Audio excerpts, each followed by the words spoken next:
Simula pa nung nakaraang taon, ako po ay laging nahihirapan sa aking paghinga. Ako po ay merong asthma at allergic rhinitis. Araw-araw po akong sinusumpong. Lagi po akong nagsusumikap sa araw-araw para lang makahinga. Marami na rin po akong mga check-up at iniinom na mga gamot para lang mabawasan ng mga nararamdaman. Ngunit wala po ditong nagbabago. Magandang araw po sa inyong lahat. Ako po si Jesseline Orejenes, taga Parañaque City. Ako po ay narito para ibahagi ang aking karanasan sa breath care. Simula pa nung nakaraang taon, ako po ay laging nahihirapan sa aking paghinga. Ako po ay merong asthma at allergic rhinitis. Araw-araw po akong sinusumpong. Lagi po akong nagsusumikap sa araw-araw para lang makahinga.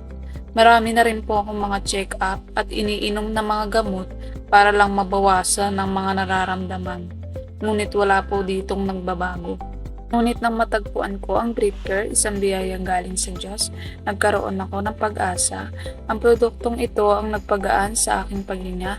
Isang bote pa lang, nagtataka ako bakit parang less yung asthma ko.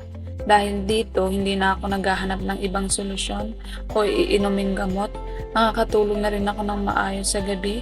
Wala nang steam inhalation, wala nang nebulizer. Tinigil ko na rin yung aking mga gamot dahil alam kong breath care ang kasagutan sa aking pangarap na mabuhay ng malusog. Sa aking puso, nagpapasalamat ako ng buong puso sa Diyos sa pagbibigay ng ganitong pagkakataon para sa aking kalusugan. Salamat sa breath care, mas maligaya at malusog ako ngayon. Ito ang aking kwento at sana ay makatulong ito sa iba pang mga taong naghahanap ng solusyon sa kanilang problema sa paghinga. Maraming salamat sa Diyos. Salamat sa breath care.